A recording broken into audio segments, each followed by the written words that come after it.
Students, in the previous session, I taught you about the amplification of gene of interest using PCR. How polymerase chain reaction can help us to obtain millions of copies of a DNA. Now, once we have obtained the DNA, obtained the gene of interest, we have obtained many copies of gene of interest. Now we can insert that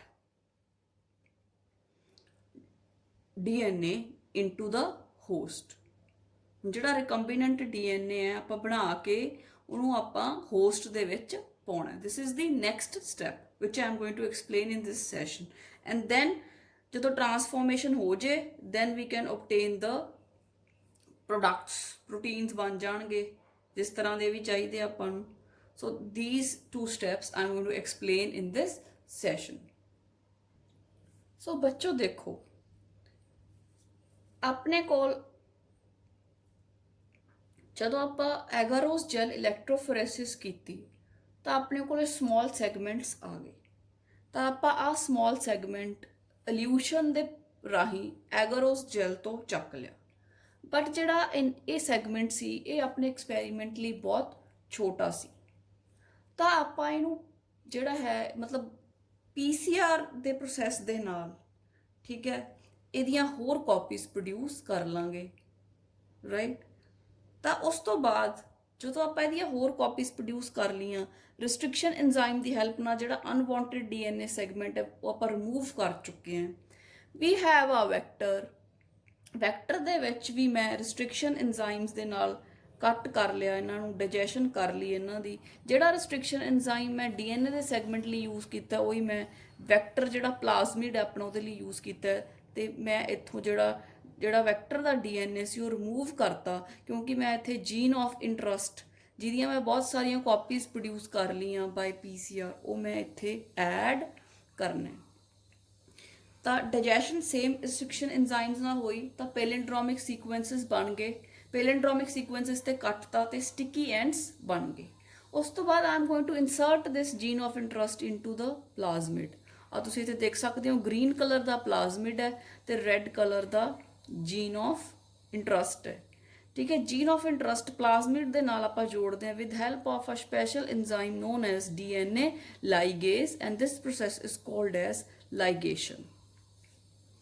So once we obtain a recombinant DNA ਉਸ ਤੋਂ ਬਾਅਦ ਆਪਾਂ ਕੀ ਕਰਦੇ ਹਾਂ ਜਿਹੜਾ recombinant DNA ਆਪਣੇ ਕੋਲੇ ਆ ਗਿਆ it has to be transferred to a host ਠੀਕ ਹੈ ਜਿਹੜਾ ਹੋਸਟ ਇਹਨੂੰ ਬਹੁਤ ਜਲਦੀ ਰੈਪਲੀਕੇਟ ਕਰਦਾ ਹੋਵੇ ਤੇ ਕਾਫੀ ਕਾਪੀਜ਼ ਪ੍ਰੋਡਿਊਸ ਹੋ ਜਾਣ ਤਾਂ ਬੇਟੇ ਆ ਜਿਹੜੇ ਰਿਕੰਬੀਨੈਂਟ ਡੀਐਨਏ ਬਣਾਇਆ ਸੀ ਆਪਾਂ ਜਿਹੜਾ ਹੈ ਟਰਾਂਸਫਾਰਮ ਕਰਤਾ ਇਨਟੂ ਈ ਕਲਾਈ ਵਿਚ ਇਜ਼ ਦੀ ਹੋਸਟ ਤਾਂ ਆਪਾਂ ਕਾਫੀ ਸਾਰੇ ਕਾਪੀਜ਼ ਬਣਾ ਲਈਆਂ ਸੀ ਤਾਂ ਆਪਾਂ we can insert many copies inside the host cell ਤਾਂ ਜਿਹੜਾ ਪ੍ਰੋਸੈਸ ਹੈ ਜੇ ਆਪਾਂ ਇੱਕ ਹੀ ਪਾਉਂਦੇ ਤਾਂ ਥੋੜਾ ਥੋੜਾ ਜੀਨ ਆਫ ਇੰਟਰਸਟ ਅੱਗੇ ਆਪਾਂ ਟਰਾਂਸਫਾਰਮੇਸ਼ਨ ਜਦੋਂ ਹੁੰਦੀ ਅਗਰ ਰੈਪਲੀਕੇਸ਼ਨ ਹੁੰਦੀ ਤਾਂ ਥੋੜਾ ਥੋੜਾ ਬਣਨਾ ਸੀ ਹੁਣ ਆਪਾਂ ਕਾਫੀ ਬਣਾ ਲਏ ਸੀ ਤਾਂ ਇਸ ਕਰਕੇ ਆਪਾਂ ਕਾਫੀ ਸਾਰੇ ਜਿਹੜੇ ਆ ਉਹ ਇਨਸਰਟ ਕਰਤੇ ਤੇ ਇਹਨਾਂ ਦੀ ਅੱਗੇ ਜਿਹੜੀ ਹੈ ਰੈਪਲੀਕੇਸ਼ਨ ਹੋ ਜੂਗੀ ਬੈਕਟੀਰੀਆ ਦੀ and we are going to get different types of proteins बन जाएंगे जिस तरह के अपन चाहिए या होर वट एवर जीन्स अपन चाहिए तो ठीक है तो we can obtain the foreign gene product हुण बेटे पीसीआर जिहड़ा है वो हो गया insertion of recombinant DNA into the host वाला स्टैप हो गया next step is obtaining foreign gene product हुण जिहड़े आपां रिकम्बिनेंट डीएनए होस्ट दे विच पाता ठीक है बेटे उन्हें अगर रैपलीकेट कर लेना है तो number of copies are going to be produced ठीक है तो उस तो बाद आप जिहड़ा है प्रोडक्ट है जिहड़े वो obtain कर सकते हैं when recombinant DNA is transferred into the bacterial plant or animal cell the foreign DNA is multiplied we know this and the aim of the recombinant DNA technology is to produce a desired biochemical or a protein which is helpful to the humans यही aim है recombinant DNA technology ਦਾ कि useful ਜਿਹੜੇ proteins है genes है वो बन now ਜਦੋਂ ਬੇਟੇ ਰਿਕੰਬੀਨੈਂਟ ਡੀਐਨਏ ਟੈਕਨੋਲੋਜੀ ਦਾ ਪ੍ਰੋਸੈਸ ਆਪਾਂ ਕਰਦੇ ਆਂ, ਠੀਕ ਹੈ, ਤਾਂ ਉਹਦੇ ਤੋਂ ਆਪਾਂ ਨੂੰ ਪ੍ਰੋਟੀਨਸ ਬਣਦੇ ਆ। Those proteins are called as recombinant proteins. ਤੇ ਉਹ ਰਿਕੰਬੀਨੈਂਟ ਪ੍ਰੋਟੀਨਸ ਇੱਕ ਹੋਸਟ ਦੇ ਸੈਲਸ ਦੇ ਵਿੱਚ ਬਣਦੇ ਆ, ਤੇ ਹੋਸਟ ਨੂੰ ਬੇਟੇ ਕਹਿੰਦੇ ਆ ਹੈਟਰੋਲੋਗਸ। ਹੈਟਰੋਲੋਗਸ ਮਤਲਬ ਹੈਟਰੋ ਮੀਨਸ ਮੈਨੀ, ਹੋਮੋ ਮੀਨਸ ਵਨ। ਜੇ ਤਾਂ ਹੋਸਟ ਦੇ ਅੰਦਰ ਇੱਕੋ ਹੀ ਆਪਦਾ ਹੀ ਡੀਐਨਏ ਪਿਆ ਹੋਵੇ ਤਾਂ ਆਪਾਂ ਉਹਨੂੰ ਕਹਿ ਸਕਦੇ ਹਾਂ ਹੋਮੋਲੋਗਸ। ਹੁਣ ਬੇਟੇ ਹੋਸਟ ਦੇ ਅੰਦਰ ਰਿਕੰਬੀਨੈਂਟ ਡੀਐਨਏ ਪਾਤਾ ਸੀ ਆਪਾਂ, ਦੋ ਤਰ੍ਹਾਂ ਦੇ ਡੀਐਨਏ ਪਾਤੇ ਸੀ, ਤਾਂ ਉਹਨੂੰ ਕਹਿੰਦੇ ਆ ਹੈਟਰੋਲੋਗਸ। ਉਸ ਤੋਂ ਬਾਅਦ the cells having cloned genes of interest can be grown on a small scale in the laboratory. ਹੁਣ ਜਿਹੜੇ ਬੜੇ ਸੈੱਲ, ਜਾਂ ਉਹ ਪਲਾਂਟ ਹੈ, ਐਨੀਮਲ ਹੈ, ਚਾਹੇ ਉਹ ਬੈਕਟੀਰੀਅਲ ਸੈੱਲ ਹੈ, ਜਿਹਦੇ ਵਿੱਚ ਆਪਣੇ ਕੋਲੇ ਜੀਨ ਆਫ ਇੰਟਰਸਟ ਹੈਗਾ, ਉਹਨੂੰ ਆਪਾਂ ਲੈਬ ਦੇ ਵਿੱਚ ਗਰੋ ਕਰ ਸਕਦੇ ਹਾਂ ਔਨ ਅ ਸਮਾਲ ਸਕੇਲ। ਅਗਰ ਆਪਾਂ ਥੋੜੇ ਬਹੁਤਾ ਪ੍ਰੋਟੀਨਸ ਬਣਾਉਣੇ ਆ ਔਨ ਅ ਸਮਾਲ ਸਕੇਲ, ਤਾਂ ਆਪਾਂ ਆਮ ਲੈਬ ਦੇ ਵਿੱਚ ਜਿਹੜਾ ਹੈ ਉਹ ਬੈਕਟੀਰੀਆ ਨੂੰ ਗਰੋ ਕਰ ਸਕਦੇ ਹਾਂ। ਤੇ ਉਸ ਤੋਂ ਬਾਅਦ ਬੇਟੇ ਆਪਾਂ ਇਹਨਾਂ ਨੂੰ ਪਿਊਰੀਫਾਈ ਕਰਕੇ ਐਕਸਟਰੈਕਟ ਕਰ ਸਕਦੇ ਹਾਂ ਜਿਹੜੇ ਡਿਜ਼ਾਇਰਡ ਪ੍ਰੋਟੀਨਸ। ਬਟ ਜ਼ਿਆਦਾਤਰ ਆਪਾਂ ਬਾਇਓਟੈਕਨੋਲੋਜੀ ਦੇ ਵਿੱਚ ਲਾਰਜ ਸਕੇਲ ਪ੍ਰੋਡਕਸ਼ਨ ਕਰਨੀ ਹੁੰਦੀ ਹੈ, ਮਾਸ ਪ੍ਰੋਡਕਸ਼ਨ ਕਰਨੀ ਹੁੰਦੀ ਹੈ, ਤਾਂ ਕਿ ਸਾਰੇ ਲੋਕਾਂ ਨੂੰ ਜਿਹੜੀ ਹੈ ਉਹ ਚੀਜ਼ ਪ੍ਰੋਵਾਈਡ ਕਰਾਈ ਜਾ ਸਕੇ। ਬਹੁਤ ਸਾਰੇ ਵੈਕਸੀਨਸ ਇਕੱਠੇ ਬਣਾਉਣੇ ਪੈਣਗੇ ਆਪਾਂ ਨੂੰ, ਠੀਕ ਹੈ। ਕੋਈ ਖਾਣ ਵਾਲੀ ਚੀਜ਼ ਉਹ ਵੀ ਬਹੁਤਾਤ ਦੇ ਵਿੱਚ ਬਣਾਉਣੀ ਪਊਗੀ। ਅਗਰ ਆਪਾਂ ਨੂੰ ਜਿਹੜੇ ਪ੍ਰੋਟੀਨਸ ਹੈ ਉਹ ਬਹੁਤਾਤ ਵਿੱਚ ਚਾਹੀਦੇ ਆ, ਹਾਇਰ ਈਲਡ ਚਾਹੀਦੀ ਹੈ, ਤਾਂ ਫਿਰ ਉਹਦੇ ਲਈ ਸਪੈਸ਼ਲ ਜਿਹੜਾ ਹੈ ਵੈਸਲ, ਸਪੈਸ਼ਲ ਜਿਹੜਾ ਭਾਂਡੇ ਵਰਤਣੇ ਪੈਂਦੇ ਆ, ਜਿਹਨੂੰ ਆਪਾਂ ਕਹਿੰਦੇ ਆ ਬਾਇਓ ਰਿਐਕਟਰ ਔਰ ਫਰਮੈਂਟਰ। ਜਦੋਂ ਆਪਾਂ ਬਹੁਤ ਜ਼ਿਆਦਾ ਪ੍ਰੋਟੀਨਸ ਪੈਦਾ ਕਰਨੇ ਆ ਵੀ ਲੱਖਾਂ ਲੋਕਾਂ ਨੂੰ ਦਿੱਤੇ ਜਾ ਸਕਣ, ਤਾਂ ਉਹਦੇ ਲਈ ਬਹੁਤ ਵੱਡੀ ਸਕੇਲ ਤੇ ਪ੍ਰੋਡਕਸ਼ਨ ਕਰਨੀ ਪਊਗੀ, ਤਾਂ ਉਹਦੇ ਲਈ ਬਹੁਤ ਵੱਡਾ ਆਪਰੇਟਸ ਯੂਜ਼ ਕਰਨਾ ਪਊਗਾ, ਜਿਹਨੂੰ ਆਪਾਂ ਕਿਹਾ ਬਾਇਓ ਰਿਐਕਟਰ ਔਰ ਦਾ ਫਰਮੈਂਟਰਸ। So what are the bioreactors? A large volume, 100 to 1000 liter vessels in which raw material are biologically converted into specific products, individual enzymes, etc. by using plant, animal or human cell. ਤਾਂ ਬੇਟੇ ਆ ਦੋ ਤਰ੍ਹਾਂ ਦੇ ਬਾਇਓਰੀਐਕਟਰਸ ਹੈ, simple ਸਟੀਰਿਡ tank ਬਾਇਓਰੀਐਕਟਰ and ਸਪਾਰਕਡ stirred tank ਬਾਇਓਰੀਐਕਟਰ। ਇਹਨਾਂ ਦੋਨਾਂ ਦਾ ਆਪਸ ਵਿੱਚ ਇਹੀ ਫਰਕ ਹੈ ਵੀ ਇਹਦੇ ਵਿੱਚ ਥੋੜੀ ਜਿਹੀ ਆਕਸੀਜਨ ਦੀ ਜਿਹੜਾ ਟਰਾਂਸਫਰ ਏਰੀਆ ਹੈ, ਆਕਸੀਜਨ ਦੀ ਸਪਲਾਈ ਜ਼ਿਆਦਾ ਹੁੰਦੀ ਹੈ ਇਹਦੇ ਮੁਕਾਬਲੇ 'ਚ, ਕਿਉਂਕਿ ਜਿਹੜੇ ਬੈਕਟੀਰੀਆ ਆਪਾਂ ਯੂਜ਼ ਕਰ ਰਹੇ ਹਾਂ ਸਪੋਜ਼, ਜਿਨ੍ਹਾਂ ਤੋਂ ਆਪਾਂ ਫੋਰਨ ਜੀਨ ਦਾ ਪ੍ਰੋਡਕਟ ਲੈਣਾ ਹੈ, ਠੀਕ ਹੈ, ਉਹਨਾਂ ਨੂੰ ਆਕਸੀਜਨ ਚਾਹੀਦੀ ਹੈ ਮਲਟੀਪਲਾਈ ਕਰਨ ਲਈ, ਕਿਉਂਕਿ ਉਹ ਰੀਪਰੋਡਿਊਸ ਕਰ ਰਹੇ ਆ on a very fast rate, ਤਾਂ ਉਹਦੇ ਲਈ ਆਪਾਂ ਨੂੰ ਜਿਹੜਾ ਹੈ ਜ਼ਿਆਦਾ ਆਕਸੀਜਨ ਦੀ ਸਪਲਾਈ ਹੈ। So for that we can use a sparged stirred tank bioreactor. Large scale production ਜੇ ਆਪਾਂ ਕਰਨੀ ਹੈ, ਠੀਕ ਹੈ, ਤਾਂ ਆਪਾਂ ਬਾਇਓ ਰਿਐਕਟਰਸ ਦੀ ਯੂਜ਼ ਕਰ ਸਕਦੇ ਹਾਂ। ਜਿਹੜੇ ਬਾਇਓ ਰਿਐਕਟਰਸ ਹੁੰਦੇ ਆ ਇਹ ਆਪਾਂ ਨੂੰ ਸਾਰੀਆਂ ਕੰਡੀਸ਼ਨਸ, ਇਹਨਾਂ ਦੇ ਵਿੱਚ ਆਪਣੇ ਕੋਲ ਸਾਰਾ ਇੰਤਜ਼ਾਮ ਹੁੰਦਾ ਹੈ, ਕਿਸ ਤਰ੍ਹਾਂ ਦਾ ਆਪਾਂ ਟੈਂਪਰੇਚਰ ਰੱਖਣਾ ਹੈ, ਕਿਸ ਤਰ੍ਹਾਂ ਦਾ pH ਰੱਖਣਾ, ਐਸਿਡ ਬੇਸ ਕਿਹੜਾ, ਠੀਕ ਹੈ, ਸੌਲਟ ਕਿਸ ਤਰ੍ਹਾਂ ਦੇ, ਆਪਾਂ ਵਾਈਟਾਮਿਨਸ ਪਾ ਸਕਦੇ ਹਾਂ, ਆਕਸੀਜਨ ਪਾ ਸਕਦੇ ਹਾਂ, ਸਬਸਟ੍ਰੇਟਸ ਪਾ ਸਕਦੇ ਹਾਂ, ਜਿਨ੍ਹਾਂ ਨੂੰ ਮਿਲਾ ਕੇ ਆਪਾਂ ਪ੍ਰੋਡਕਟਸ ਬਣਾਉਣੇ ਹੁੰਦੇ ਆ। ਜ਼ਿਆਦਾ ਜਿਹੜਾ ਬਾਇਓ ਰਿਐਕਟਰ ਯੂਜ਼ ਹੁੰਦਾ ਉਹ ਹੁੰਦਾ ਸਿੰਪਲ ਸਟੀਰਿਡ ਟੈਂਕ ਬਾਇਓ ਰਿਐਕਟਰ। ਆਪਾਂ ਬੇਟੇ ਸਾਰੇ ਰॉ ਮਟੀਰੀਅਲਸ ਇਹਦੇ ਵਿੱਚ ਪਾ ਦੇਵਾਂਗੇ, ਬੈਕਟੀਰੀਆ ਵਗੈਰਾ, ਤੇ ਇਹ ਜਿਵੇਂ ਆਪਣੀ ਇੱਕ ਸਿੰਪਲ ਮਧਾਣੀ ਹੁੰਦੀ ਹੈ ਉਹਦੇ ਵਾਂਗੂ ਇਹ ਘੁੰਮਦਾ ਹੈ, ਠੀਕ ਹੈ, ਤੇ ਜਿਹੜਾ ਹੈ ਆਪਾਂ ਨੂੰ ਪ੍ਰੋਟੀਨਸ ਵਗੈਰਾ ਜਿਹੜੇ ਹੈ ਉਹ ਬਣ ਕੇ ਤਿਆਰ ਹੋ ਜਾਂਦੇ ਆ। ਹੁਣ ਬੇਟੇ ਸਪੋਜ਼ ਕਰੋ ਵੀ I have to make a milkshake for myself, ਤਾਂ ਮੈਂ ਮਿਕਸੀ 'ਚ ਬਣਾ ਸਕਦੀ ਹਾਂ। ਤੇ ਅਗਰ ਕਾਫੀ ਜਾਣਿਆਂ ਲਈ ਬਣਾਉਣਾ ਹੈ, ਠੀਕ ਹੈ, ਜਾਂ ਸਪੋਜ਼ ਲੱਸੀ ਬਣਾਉਣੀ ਆਪਾਂ ਕਹਿ ਸਕਦੇ ਹਾਂ, ਤਾਂ ਇੱਕ ਜਾਣੇ ਲਈ ਤਾਂ ਆਪਾਂ ਮਿਕਸੀ 'ਚ, ਦੋ ਜਣਿਆਂ ਲਈ ਤਾਂ ਮਿਕਸੀ 'ਚ ਬਣਾ ਸਕਦੇ ਹਾਂ। ਹੁਣ ਆਪਾਂ ਮੋਰ ਦੈਨ 10 ਪੀਪਲ ਲਈ ਬਣਾਉਣੀ ਹੈ ਤਾਂ ਆਪਾਂ ਉਹ 'ਚ ਮਧਾਣੀ ਯੂਜ਼ ਕਰਦੇ ਹਾਂ, ਰਿੜਕਣਾ ਯੂਜ਼ ਕਰਦੇ ਹਾਂ। ਤੇ ਉਸ ਤੋਂ ਵੀ ਜ਼ਿਆਦਾ ਲੋਕਾਂ ਨੂੰ, ਪੂਰੇ ਸ਼ਹਿਰ ਨੂੰ ਪਿਆਉਣੀ ਹੈ, ਤਾਂ ਆਪਾਂ ਨੂੰ ਉਸ ਤੋਂ ਵੀ ਵੱਡਾ ਜਿਹੜਾ ਇੰਤਜ਼ਾਮ ਕਰਨਾ ਪਊਗਾ। ਸੋ ਦੋਜ਼ ਆਰ ਦਾ ਬਾਇਓ ਰਿਐਕਟਰਸ। ਇਹ ਬੇਟੇ ਘੁੰਮੂਗਾ, ਜਿਹੜੀ ਐਜੀਟੇਟਰ ਸਿਸਟਮ ਹੁੰਦਾ, ਮੋਟਰ ਲੱਗੀ ਹੁੰਦੀ ਹੈ। ਐਜੀਟੇਸ਼ਨ ਮੀਨਸ ਘੁਮਾਉਣਾ, ਜਦੋਂ ਕਿਸੇ ਚੀਜ਼ ਨੂੰ ਘੁਮਾਵਾਂਗੇ ਤਾਂ ਉਹਦੇ ਤੋਂ ਆਪਣਾ ਜਿਹੜਾ ਪ੍ਰੋਡਕਟ ਹੈ ਜਿਸ ਤਰ੍ਹਾਂ ਦਾ ਵੀ ਆਪਾਂ ਨੂੰ ਮਿਲੇਗਾ। ਤਾਂ ਇਹਦੇ ਵਿੱਚ ਕੀ ਕਰਦੇ ਆ ਬੇਟੇ ਕਿ ਆਪਾਂ ਰॉ ਮਟੀਰੀਅਲਸ ਪਾ ਦਿਆਂਗੇ ਤੇ ਜਿਹੜੇ ਮਾਈਕਰੋ ਆਰਗੇਨਿਜ਼ਮਸ ਹੈ ਇਹਦੇ ਵਿੱਚ ਫਰਮੈਂਟੇਸ਼ਨ ਹੁੰਦੀ ਹੈ। ਫਰਮੈਂਟੇਸ਼ਨ ਦਾ ਪ੍ਰੋਸੈਸ ਹੁੰਦਾ ਬਾਇਓ ਰਿਐਕਟਰ ਦੇ ਵਿੱਚ। ਤਾਂ ਫਰਮੈਂਟੇਸ਼ਨ ਕੀ ਹੁੰਦਾ ਹੈ? It is a process in which microorganisms turn raw materials, ਠੀਕ ਹੈ, ਰॉ ਮਟੀਰੀਅਲ ਪਾ ਤੇ ਜਿਵੇਂ ਆਪਾਂ ਕਹਿੰਦੇ ਆਪਾਂ ਵੀ ਕੋਈ ਵੀ ਬਣਾ ਸਕਦੇ ਆ, ਅਲਕੋਹਲ ਬਣਾ ਸਕਦੇ ਆ, ਵਿਸਕੀ, ਬਰਾਂਡੀ, ਕੁਝ ਵੀ ਬਣਾ ਸਕਦੇ ਆ। ਤਾਂ ਆਪਾਂ ਇਹਦੇ ਵਿੱਚ ਜਿਹੜਾ ਆਹ ਹੈਗਾ ਫਰਮੈਂਟਰ ਹੈ ਜਾਂ ਬਾਇਓ ਰਿਐਕਟਰ ਹੈ, ਇਹਦੇ ਵਿੱਚ ਆਪਾਂ ਮਾਈਕਰੋ ਆਰਗੇਨਿਜ਼ਮਸ ਪਾ ਦਿਆਂਗੇ ਤੇ ਆਪਾਂ ਮੰਨ ਲਓ ਗਲੂਕੋਜ਼ ਪਾ ਦਿਆਂਗੇ ਤਾਂ ਆਪਣੇ ਕੋਲ ਅਲਕੋਹਲ ਬਣ ਜੂਗਾ। ਜਿਵੇਂ ਜਿਵੇਂ ਆਪਾਂ ਸ਼ਰਾਬ ਬਣਾਉਂਦੇ ਆ ਫਲਾਂ ਤੋਂ, ਫਲਾਂ ਉਹਦੇ ਚ ਗਲੂਕੋਜ਼ ਹੁੰਦਾ ਤੇ ਉਹਦੇ ਵਿੱਚ ਆਪਾਂ ਈਸਟ ਵਗੈਰਾ ਪਾ ਦਿੰਨੇ ਆ ਤਾਂ ਫਰਮੈਂਟੇਸ਼ਨ ਦਾ ਪ੍ਰੋਸੈਸ ਹੋ ਜਾਂਦਾ ਹੈ। Similarly it is here. ਪਹਿਲਾਂ ਤਾਂ ਬੇਟੇ ਇਹ ਐਨਾਰੋਬਿਕ ਪ੍ਰੋਸੈਸ ਹੀ ਸੀ ਵੀ in the absence of air ਹੀ ਹੁੰਦਾ ਸੀ, ਬਟ ਅੱਜ ਕੱਲ ਇਹ ਜਿਹੜਾ ਹੈ it includes both aerobic and anaerobic.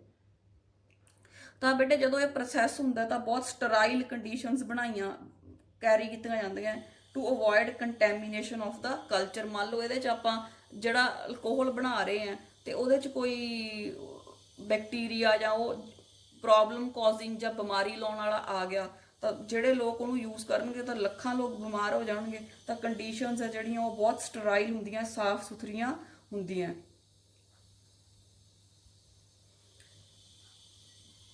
ਤਾਂ ਇਸ ਤਰ੍ਹਾਂ ਨਾਲ ਜਿਹੜਾ ਬੇਟੇ ਹੈਗਾ ਕੀਤਾ ਜਾਂਦਾ ਹੈ। ਨਿਊਟਰੀਐਂਟਸ ਪਾ ਦਿੰਨੇ ਆ ਆਪਾਂ, ਮਾਈਕਰੋ ਆਰਗੈਨਿਜ਼ਮਸ ਪਾ ਦਿੰਨੇ ਆ, ਠੀਕ ਹੈ। ਤਾਂ ਉਸ ਤੋਂ ਬਾਅਦ ਇਹ ਜਿਹੜਾ ਹੈ ਇਹ ਘੁੰਮਦਾ, ਐਜੀਟੇਸ਼ਨ ਹੁੰਦੀ ਹੈ ਤੇ ਉਸ ਤੋਂ ਬਾਅਦ ਜਿਹੜੇ ਪ੍ਰੋਡਕਟਸ ਹੈ ਉਹ ਬਣ ਜਾਂਦੇ ਆ ਤੇ ਪ੍ਰੋਡਕਟਸ ਨੂੰ ਰਿਮੂਵ ਕੀਤਾ ਜਾ ਸਕਦਾ ਹੈ, ਠੀਕ ਹੈ। ਫੋਮ ਬ੍ਰੇਕਰ ਹੈ ਕਿਉਂਕਿ ਬਹੁਤ ਸਾਰੇ ਬੈਕਟੀਰੀਆ ਰੀਪਰੋਡਿਊਸ ਕਰ ਰਹੇ ਆ ਨਾਲ ਦੀ ਨਾਲ, ਤਾਂ ਫੋਮ ਬਣ ਜਾਂਦੀ ਹੈ। ਫੋਮ ਨੂੰ ਤੋੜਨ ਲਈ ਵੀ ਬਾਹਲੀ ਝੱਗ ਨਾ ਬਣੇ ਤਾਂ ਉਹਨੂੰ ਕਹਿੰਦੇ ਫੋਮ ਬ੍ਰੇਕਰ, ਠੀਕ ਹੈ। ਇਹਦੇ ਵਿੱਚ ਬੇਟੇ ਫਿਰ ਸਟਰਾਈਲ 에ਅਰ ਹੈ, ਇਹ ਆਪਾਂ ਪਾ ਰਹੇ ਹਾਂ। ਜਿਹੜੀ ਫਾਲਤੂ ਦੇ ਪ੍ਰੋਡਕਟਸ ਹੈ ਜਿਹੜੇ ਉਹ ਆਪਾਂ ਇੱਥੋਂ ਦੀ ਬਾਹਰ ਕੱਢ ਲੈਂਦੇ ਹਾਂ। ਤਾਂ ਸਟੀਮ ਵੀ ਪਾ ਰਹੇ ਹਾਂ ਕਿਉਂਕਿ ਆਪਾਂ ਕਿਹਾ ਸਟਰਾਈਲ ਕਰਨਾ ਹੈ, ਤਾਂ ਭਾਫ ਨਾਲ ਆਪਾਂ ਨੂੰ ਪਤਾ ਹੈ ਵੀ ਜਿਹੜੇ ਕੀਟਾਣੂ ਹੁੰਦੇ ਉਹ ਸਾਰੇ ਮਰ ਜਾਂਦੇ ਆ। ਤਾਂ ਸਟਰਲਾਈਜੇਸ਼ਨ ਲਈ ਆਪਾਂ ਸਟੀਮ ਵੀ ਯੂਜ਼ ਕਰਦੇ ਹਾਂ। ਤਾਂ ਐਸਿਡ ਬੇਸ ਨੂੰ ਕੰਟਰੋਲ ਕਰਨ ਲਈ, ਪੀਐਚ ਨੂੰ ਕੰਟਰੋਲ ਕਰਨ ਲਈ ਸਿਸਟਮ ਹੁੰਦਾ ਹੈ, ਟੈਂਪਰੇਚਰ ਨੂੰ ਕੰਟਰੋਲ ਕਰਨ ਲਈ ਸਿਸਟਮ ਹੁੰਦਾ। ਤਾਂ ਇਸ ਨਾਲ ਆਪਾਂ, ਠੀਕ ਹੈ, large scale production of microorganisms under aseptic conditions, ਸਾਫ ਸੁਥਰੀਆਂ ਕੰਡੀਸ਼ਨਸ ਦੇ ਵਿੱਚ ਇਹਨੂੰ ਆਪਾਂ ਕਰ ਸਕਦੇ ਹਾਂ। ਇਹਦੇ ਵਿੱਚ ਆਕਸੀਜਨ ਕਿੰਨੀ ਚਾਹੀਦੀ ਹੈ ਉਹਨੂੰ ਕੰਟਰੋਲ ਕੀਤਾ ਜਾ ਸਕਦਾ ਹੈ। ਫੋਮ ਕੰਟਰੋਲ ਸਿਸਟਮ ਹੁੰਦਾ ਹੈ, ਟੈਂਪਰੇਚਰ ਕੰਟਰੋਲ ਸਿਸਟਮ ਹੁੰਦਾ ਹੈ, ਪੀਐਚ ਕੰਟਰੋਲ ਸਿਸਟਮ ਹੁੰਦਾ। ਤਾਂ ਇਸ ਕਰਕੇ ਆਪਾਂ ਇਹ ਬਾਇਓ ਰਿਐਕਟਰਸ ਜਾਂ ਫਰਮੈਂਟਰਸ ਦੀ ਹੈਲਪ ਦੇ ਨਾਲ ਫਰਮੈਂਟੇਸ਼ਨ ਕਰਾ ਕੇ ਲਾਰਜ ਸਕੇਲ ਤੇ ਪ੍ਰੋਡਕਸ਼ਨ ਕਰ ਸਕਦੇ ਹਾਂ ਰਿਕੁਆਇਰਡ ਪ੍ਰੋਡਕਟਸ ਦੀ। ਬਸ ਇਹਦਾ ਇੱਕੋ ਹੀ ਡਰਾਬੈਕ ਹੈ ਬੇਟੇ ਬਾਇਓ ਰਿਐਕਟਰ ਦਾ ਕਿ ਇਹ ਬਹੁਤ ਐਕਸਪੈਂਸਿਵ ਪ੍ਰੋਸੈਸ ਹੈ। ਇਹਨੂੰ ਬਣਾਉਣ ਲਈ ਬਹੁਤ ਜ਼ਿਆਦਾ ਜਿਹੜੀ ਹੈ ਮਿਹਨਤ ਕਰਨੀ ਪੈਂਦੀ ਹੈ ਤੇ ਇਹ ਪ੍ਰੋਸੈਸ ਕਰਨ ਲਈ ਸਟਰਾਈਲ ਕੰਡੀਸ਼ਨਸ ਮੇਨਟੇਨ ਕਰਨੀ ਹੈ ਤੇ ਉਹ ਸਭ ਕੁਝ ਕਰਨ ਲਈ ਜਿਹੜਾ ਹੈ ਕਾਫੀ ਜਿਹੜਾ ਹੈ ਪੈਸਾ ਖਰਚ ਹੁੰਦਾ। So these are the two types of the bioreactors: simple stirred bioreactor and the sparked stirred tank bioreactor.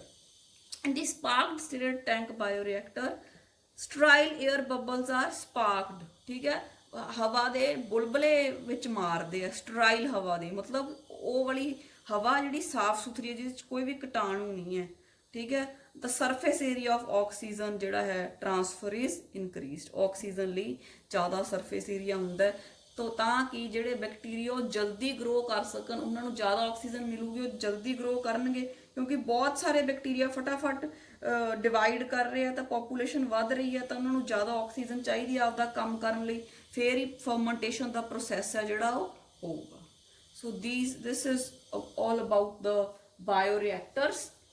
And now we are left with the downstream processing. Beta, now you know that first step ਜਿਹੜਾ ਆਪਾਂ ਕੀਤਾ recombinant DNA technology ਦੇ ਵਿੱਚ, that was vector construction.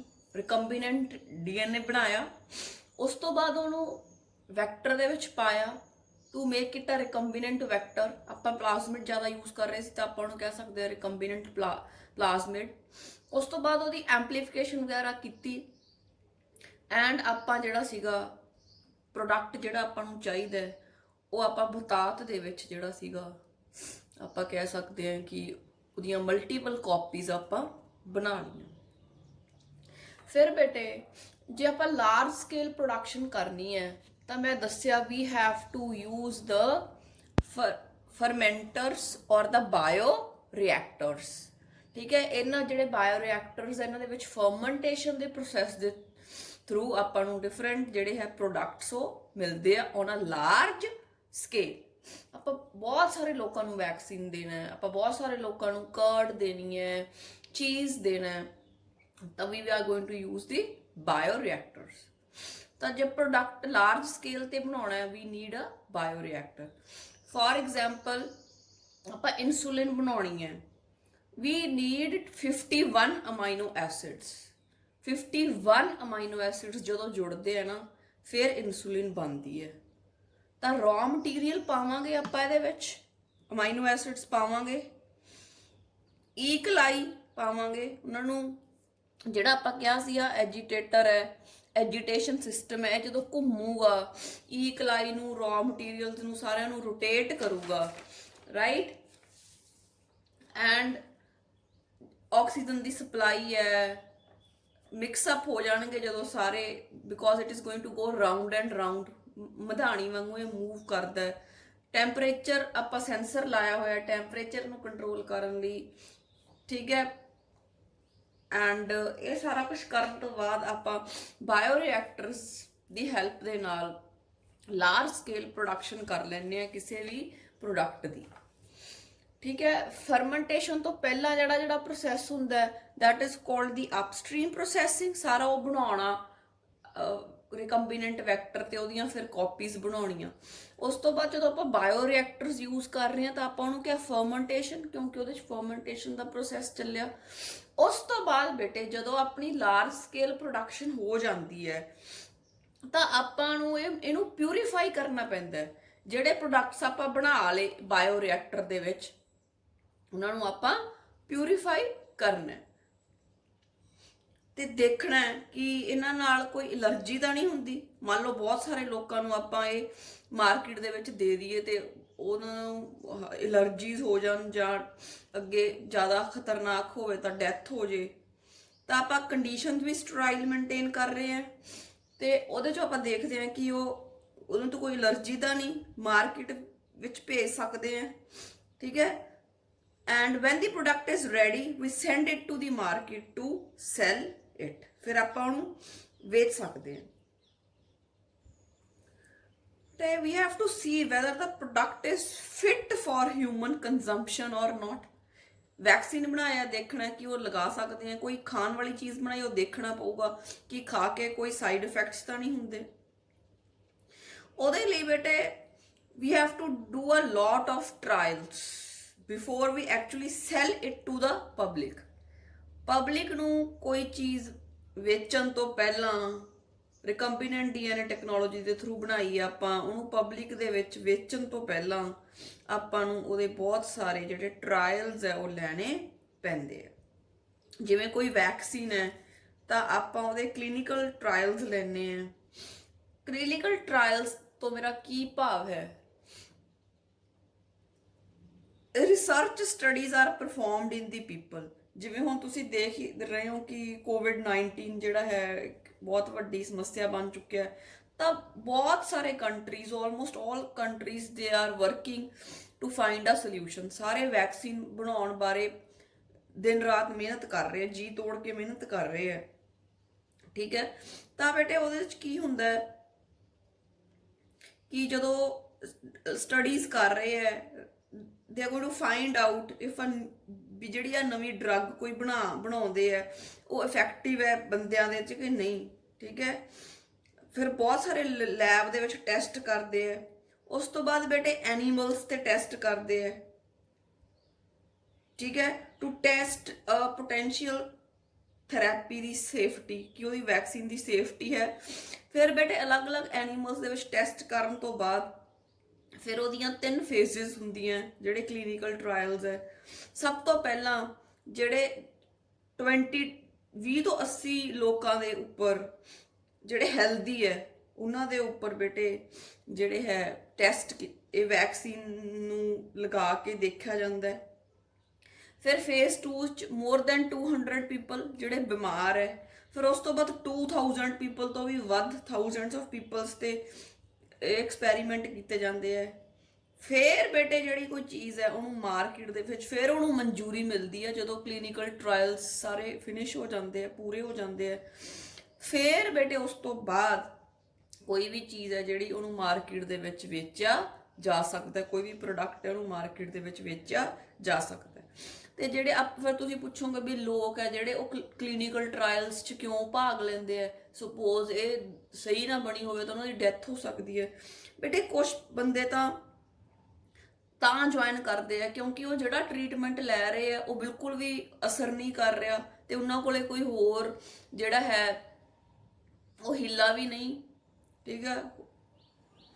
ਫਿਰ ਕੁਝ ਲੋਕ ਹੈ ਉਹਨਾਂ ਨੂੰ ਉਹ ਤਾਂ ਭਾਗ ਲੈ ਲੈਂਦੇ ਕਿਉਂਕਿ ਉਹਨਾਂ ਨੂੰ ਇਹੋ ਜਿਹੀਆਂ ਬਿਮਾਰੀਆਂ ਜਿਨ੍ਹਾਂ ਦਾ ਕੋਈ ਇਲਾਜ ਹੀ ਨਹੀਂ ਹੈ, ਦੇयर इज नो ਟ੍ਰੀਟਮੈਂਟ, ਰਾਈਟ। ਸੋ ਜਿਹੜੇ ਪੀਪਲ ਹੈ ਉਹਨਾਂ ਦੇ ਉੱਤੇ ਬੇਟੇ ਕਲੀਨਿਕਲ ਟ੍ਰਾਇਲਸ ਹੁੰਦੇ ਆ, ਫਿਰ ਜਿਹੜੀ ਵੈਕਸੀਨ ਦੀ ਸੇਫਟੀ ਪਤਾ ਲੱਗਦੀ ਹੈ and then that product is ready to be send to the market to sell it. ਇਹ ਸਾਰਾ ਜਿਹੜਾ ਪ੍ਰੋਸੈਸ ਹੈ ਬੇਟੇ ਜਿਹਦੇ ਵਿੱਚ ਜਿਹੜੇ ਆਪਾਂ ਬਣਾਏ ਹੈ ਪਲਾਜ਼ਮਿਡ ਡੀਐਨਏ ਜਿਹੜਾ ਰਿਕੰਬੀਨੈਂਟ ਬਣਾ ਲਿਆ, ਉਹਦੇ 'ਚ ਆਪਾਂ ਦੇਖਣਾ ਕਿ ਜਿਹੜੇ ਐਂਟੀਬਾਇਓਟਿਕ ਰੈਜ਼ਿਸਟੈਂਟ ਜੀਨਸ ਸੀ ਉਹਨਾਂ ਦਾ ਕੋਈ ਬੁਰਾ ਪ੍ਰਭਾਵ ਤਾਂ ਨਹੀਂ ਪੈ ਜਾਊਗਾ ਜਿਹਦੇ ਵਿੱਚ ਆਪਾਂ ਉਹ ਲਗਾਵਾਂਗੇ। ਤਾਂ ਇਸ ਕਰਕੇ ਇਸ ਪ੍ਰੋਸੈਸ ਨੂੰ ਜਿਹਦੇ ਵਿੱਚ ਆਪਾਂ ਪਿਊਰੀਫਾਈ ਕਰਦੇ ਹਾਂ, ਮਾਰਕੀਟ ਦੇ ਵਿੱਚ ਭੇਜਦੇ ਹਾਂ ਤੇ ਉਹਨੂੰ ਸੈਲ ਕਰਦੇ ਹਾਂ, this process is called as downstream processing. This is called as downstream processing। ਇਹਦੇ ਵਿੱਚ ਬੇਟੇ ਆ ਦੇਖੋ ਆਪਾਂ ਬਹੁਤ ਸਾਰੀਆਂ ਮਲਟੀਪਲ ਕਾਪੀਜ਼ ਬਣਾ ਲੀਆਂ of the gene of interest. ਉਸ ਤੋਂ ਬਾਅਦ ਬੈਕਟੀਰੀਅਲ ਸੈੱਲ ਨੂੰ ਆਪਾਂ ਤੋੜ ਲਿਆ, ਸੈੱਲ ਦੀ ਲਾਈਸਿਸ ਕੀਤੀ, ਜਿਹੜਾ ਆਪਣੇ ਕੋਲੇ ਰਿਕੰਬੀਨੈਂਟ ਡੀਐਨਏ ਬੇਟੇ ਇਹਨੂੰ ਆਪਾਂ ਪਿਊਰੀਫਿਕੇਸ਼ਨ ਕੀਤੀ। ਜਿਵੇਂ ਮੈਂ ਦੱਸਿਆ ਕਿ ਜਿਹੜੇ ਐਂਟੀਬਾਇਓਟਿਕ ਰੈਜ਼ਿਸਟੈਂਟ ਜੀਨਸ ਹੈ ਉਹਨਾਂ ਦਾ ਅਸਰ ਤਾਂ ਨਹੀਂ ਅੱਗੇ ਹੋ ਜਾਊਗਾ, ਇਹ ਸਭ ਪਿਓਰਿਟੀ ਸਭ ਚੈੱਕ ਕੀਤਾ, ਠੀਕ ਹੈ। ਉਸ ਤੋਂ ਬਾਅਦ ਆਪਣੇ ਕੋਲੇ ਪਿਓਰ ਜਿਹੜੇ ਪਲਾਜ਼ਮਿਡ ਡੀਐਨਏ ਆ ਗਏ, ਇਹਦੇ ਤੋਂ ਆਪਾਂ ਪ੍ਰੋਟੀਨਸ ਵਗੈਰਾ ਜੀਨਸ ਲੈ ਕੇ ਉਹਨਾਂ ਤੋਂ ਅੱਗੇ ਵੈਕਸੀਨ ਬਣਾ ਕੇ ਤੇ ਜਿਹੜਾ ਉਹ ਪ੍ਰੋਡਕਟ ਹੈ ਉਹ ਰੈਡੀ ਹੈ, ਹੁਣ ਆਪਾਂ ਉਹਨੂੰ ਮਾਰਕੀਟ ਦੇ ਵਿੱਚ ਵੇਚ ਸਕਦੇ ਹਾਂ। all these things come under downstream processing। ਤਾਂ ਆਪਾਂ ਇੱਕ ਵਾਰੀ ਇਹਦੀ ਡੈਫੀਨੇਸ਼ਨ ਦੇਖ ਲੈਂਦੇ ਹਾਂ।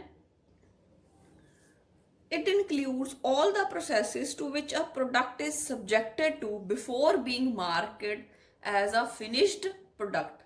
ਕਹਿੰਦਾ ਜਿਹੜੇ ਪ੍ਰੋਸੈਸਿਸ ਦੇ ਵਿੱਚ ਦੀ ਕੋਈ ਪ੍ਰੋਡਕਟ ਲੰਘਦਾ ਹੈ, ਕਿਵੇਂ ਉਹਨੂੰ ਪਿਊਰੀਫਾਈ ਕਰਦੇ ਆ, ਕਿਵੇਂ ਉਹਦੇ ਸੈੱਲ ਨੂੰ ਤੋੜਦੇ ਆ ਪਹਿਲਾਂ ਫਿਰ ਪਿਊਰੀਫਾਈ ਕਰਦੇ ਆ, ਉਹ ਸਾਰੀਆਂ ਚੀਜ਼ਾਂ ਇਸ ਤੋਂ ਪਹਿਲਾਂ ਕਿ ਜਿਹੜਾ ਪ੍ਰੋਡਕਟ ਹੈ ਉਹ ਮਾਰਕੀਟ ਦੇ ਵਿੱਚ ਵੇਚਣ ਲਈ ਆਵੇ is called as ਡਾਊਨਸਟ੍ਰੀਮ processing.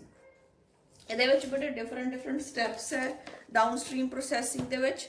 First is separation of the product from the reactor, ਠੀਕ ਹੈ। ਫਿਰ ਉਸ ਤੋਂ ਬਾਅਦ purification of the product, formation of product with suitable preservatives. ਫਿਰ ਬੇਟੇ ਵੀ ਉਹ ਜਿਹੜਾ ਆਪਾਂ ਪ੍ਰੋਡਕਟ ਬਣਾਇਆ ਉਹ ਜਲਦੀ ਖਰਾਬ ਨਾ ਹੋਵੇ, ਉਹਦੇ 'ਚ ਪ੍ਰੀਜ਼ਰਵੇਟਿਵਸ ਪਾਉਣੇ ਪੈਂਦੇ ਆ। ਜਿਵੇਂ ਤੁਸੀਂ ਬੋਟਲਡ ਜੂਸਿਸ ਦੇਖਦੇ ਹੋ ਤਾਂ ਉਹਦੇ 'ਤੇ ਆਪਾਂ ਜੇ ਇੰਸਟਰਕਸ਼ਨਸ ਜਾਂ ਉਹ ਸਾਰਾ ਪੜ੍ਹੀਏ ਕਿ ਉਹਦੇ ਵਿੱਚ ਕੀ ਹੈ ਤਾਂ ਉਹਦੇ ਵਿੱਚ ਦੱਸਿਆ ਹੁੰਦਾ ਕਿ ਇਹਦੇ ਵਿੱਚ ਆ ਪ੍ਰੀਜ਼ਰਵੇਟਿਵਸ ਪਾਏ ਹੋਏ ਆ। ਪ੍ਰੀਜ਼ਰਵੇਟਿਵਸ ਦਾ ਕੰਮ ਹੈ ਵੀ ਜਿਹੜਾ ਆਪਣਾ ਪ੍ਰੋਡਕਟ ਹੈ ਉਹਨੂੰ ਖਰਾਬ ਹੋਣ ਤੋਂ ਬਚਾਉਣਾ, ਠੀਕ ਹੈ। ਜੇ ਮੰਨ ਲਓ ਕੋਈ ਡਰੱਗ ਮੈਨੂਫੈਕਚਰ ਹੋ ਰਹੀ ਹੈ ਤਾਂ ਉਹਦੇ ਕਲੀਨਿਕਲ ਟ੍ਰਾਇਲਸ ਹੁੰਦੇ ਆ, ਜਿਵੇਂ ਮੈਂ ਐਕਸਪਲੇਨ ਕੀਤਾ ਹੈ। ਪ੍ਰੋਪਰ ਕੁਆਲਿਟੀ ਕੰਟਰੋਲ ਟੈਸਟਿੰਗ, ਵੀ ਕੁਆਲਿਟੀ ਸਹੀ ਹੈ, ਕਿੰਨੀ ਮਾਤਰਾ ਦੇ ਵਿੱਚ ਦੇਣੀ ਹੈ, ਠੀਕ ਹੈ, ਤਾਂ ਉਹ ਸਾਰੇ ਜ਼ਰੂਰੀ ਹੈ ਜੇ ਡਰੱਗਸ ਹੈ। ਤੇ ਪ੍ਰੋਡਕਟ ਟੂ ਪ੍ਰੋਡਕਟ ਵੇਰੀ ਕਰਦੇ ਆ ਉਹਦੇ ਜਿਹੜੇ ਹੈ control, quality control test. So this is the downstream processing।